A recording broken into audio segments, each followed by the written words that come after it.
Bienvenidos una vez más a El Comentario, un programa realizado por Agustín Sancho Cubero. Este programa está disponible en YouTube y en las principales plataformas de podcasts. No te olvides de suscribirte, es gratis. A continuación empezamos el programa. Una bruma espesa y pegajosa se cernía sobre la finca de los Galindo, un manto húmedo que desdibujaba los contornos de los olivos y se adhería a la piel como un sudario.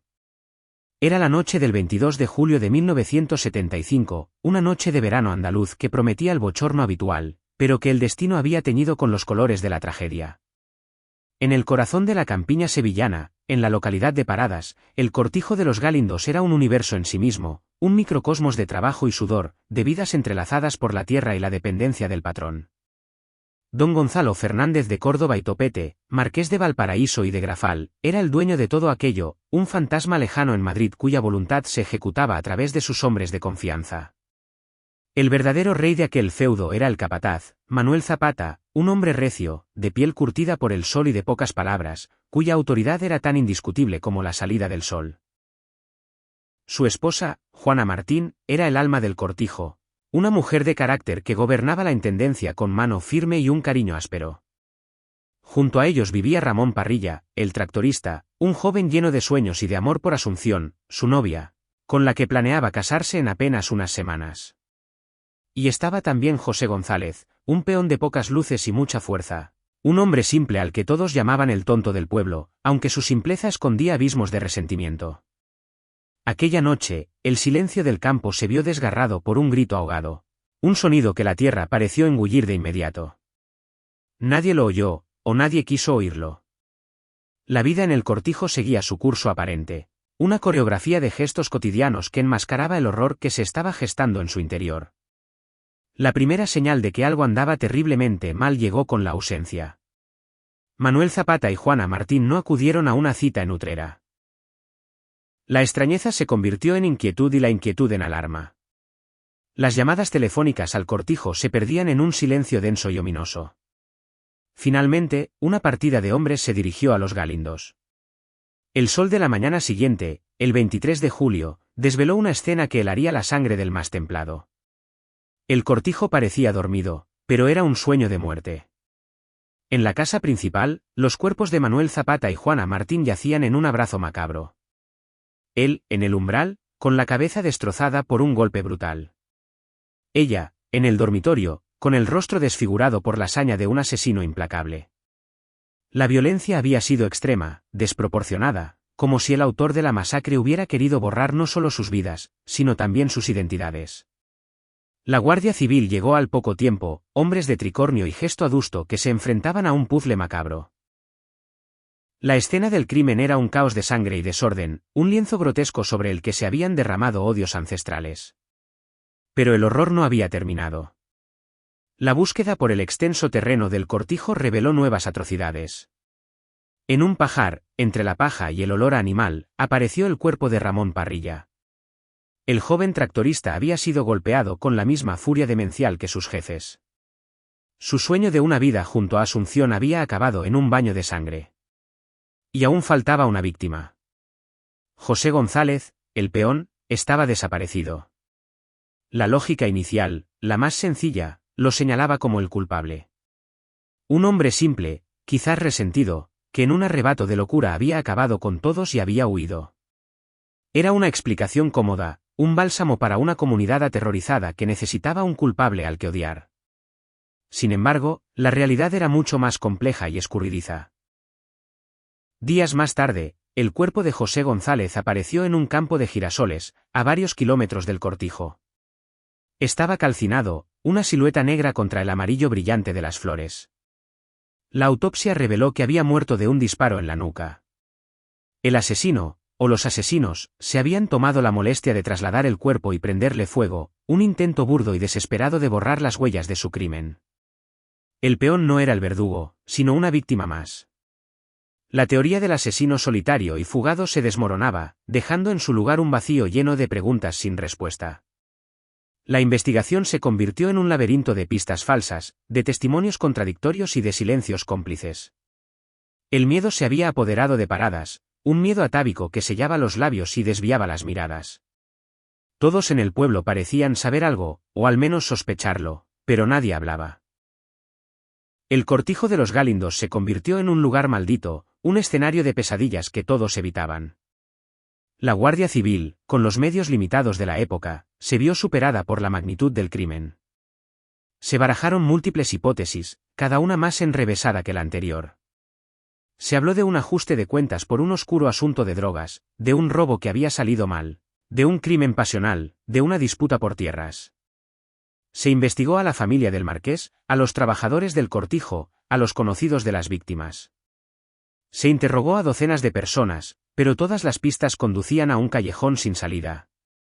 El sumario del caso se fue engrosando con informes, declaraciones y conjeturas, un monumento de papel a la frustración y a la impotencia de la justicia.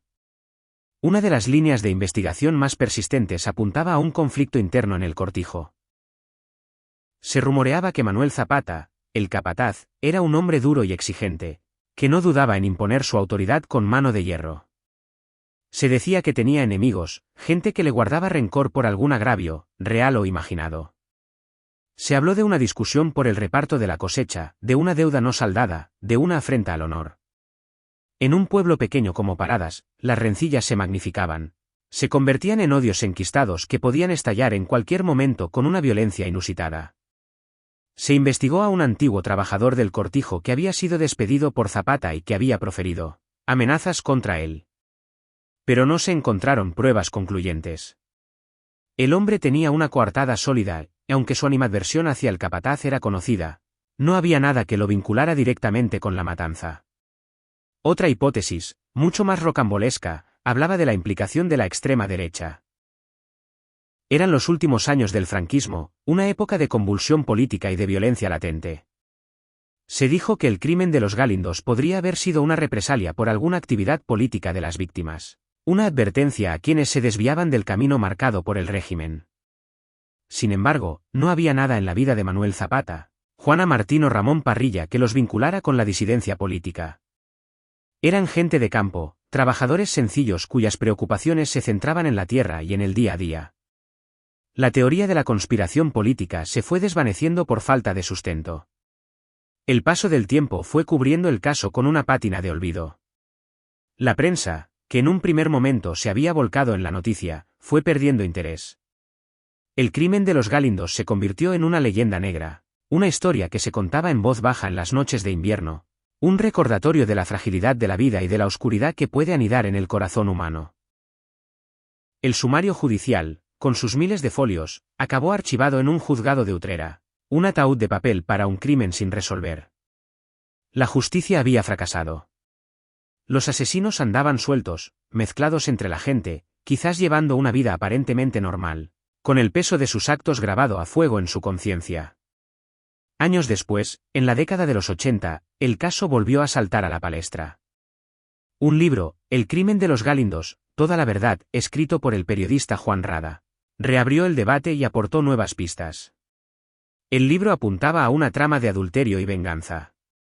Según esta versión, Juana Martín, la esposa del capataz, mantenía una relación sentimental con uno de los trabajadores del cortijo.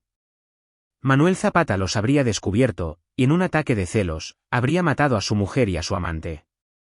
Luego, para evitar ser descubierto, habría asesinado a Ramón Parrilla y a José González, que habrían sido testigos de los hechos. Finalmente, se habría suicidado, aunque el libro dejaba abierta la posibilidad de que hubiera sido ayudado por alguien a quitarse la vida. Esta teoría, aunque verosímil, nunca pudo ser probada.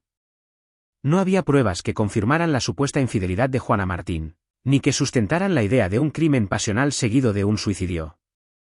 La hipótesis del libro fue acogida con escepticismo por la Guardia Civil y por la justicia, que la consideraron una mera especulación sin base fáctica. El libro, sin embargo, tuvo el mérito de sacar el caso del olvido y de poner de manifiesto las lagunas y las contradicciones de la investigación oficial. Se criticó la falta de medios de la Guardia Civil, la contaminación de la escena del crimen, la precipitación en las primeras conclusiones. Se señaló también el papel del marqués de Valparaíso, el dueño de la finca, cuya actitud distante y poco colaboradora levantó suspicacias. ¿Sabía el marqués algo que no había contado? ¿Tenía algún interés en que la verdad no saliera a la luz? Las preguntas se acumulaban, pero las respuestas seguían siendo esquivas. Con la llegada de las nuevas tecnologías forenses, se abrieron nuevas esperanzas de resolver el caso. A finales de los años 90, se reabrió el sumario y se ordenó la exhumación de los cadáveres para realizar nuevas pruebas de ADN. Sin embargo, el mal estado de los restos, después de tantos años, hizo imposible obtener resultados concluyentes.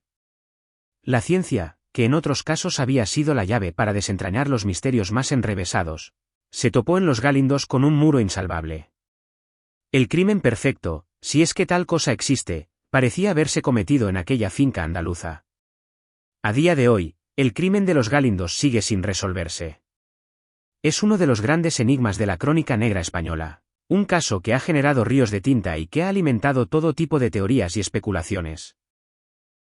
La verdad oficial es que no hay culpables conocidos, que la justicia no ha podido señalar con certeza a los autores de la matanza. Pero en la memoria colectiva de Paradas, y de toda España, el crimen sigue vivo.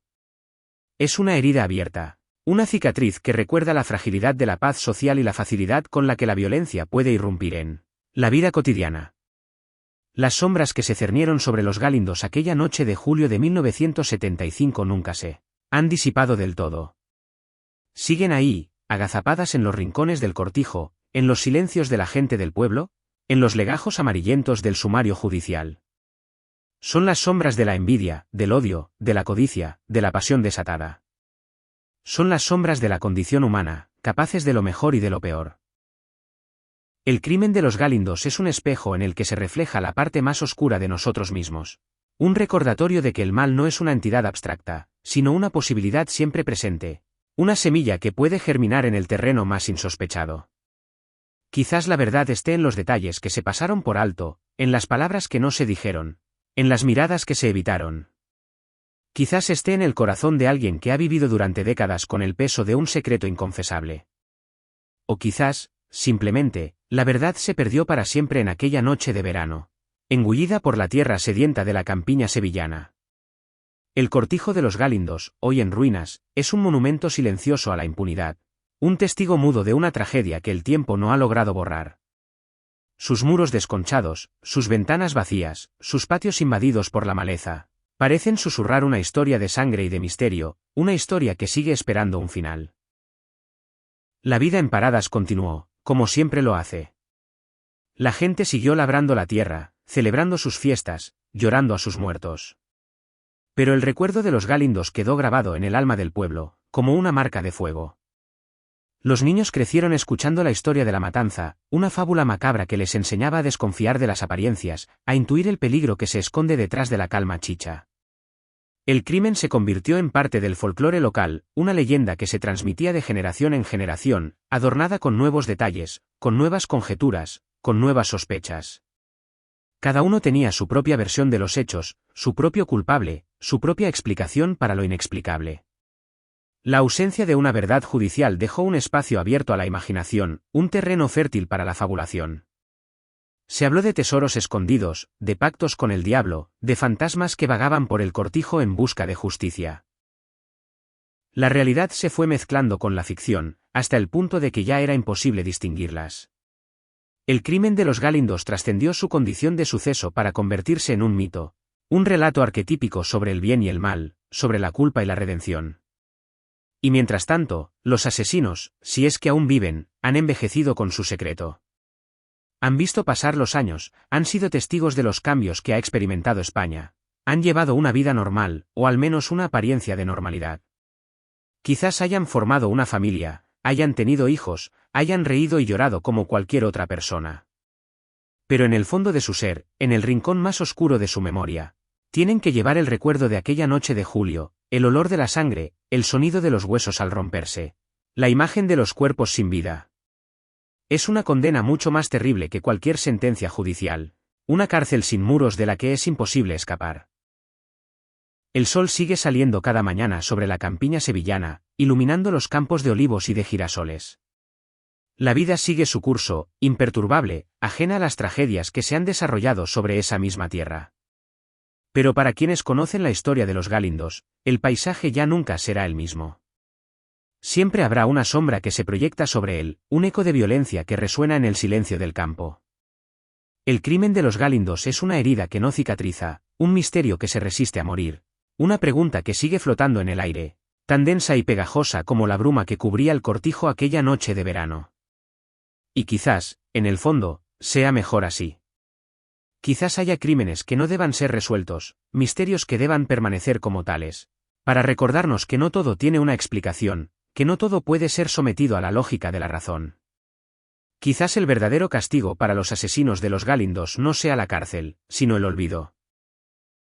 Un olvido que, paradójicamente, los mantiene vivos en la memoria de todos, como los protagonistas de una historia de terror que se niega a tener un final. Los Galindos, un nombre que evoca el sur profundo, la España rural y eterna, se ha convertido en sinónimo de un fracaso colectivo. El fracaso de una investigación que no supo o no pudo encontrar la verdad. El fracaso de una justicia que no logró castigar a los culpables. Y el fracaso de una sociedad que, en el fondo, prefirió el silencio a la verdad, el miedo a la confrontación.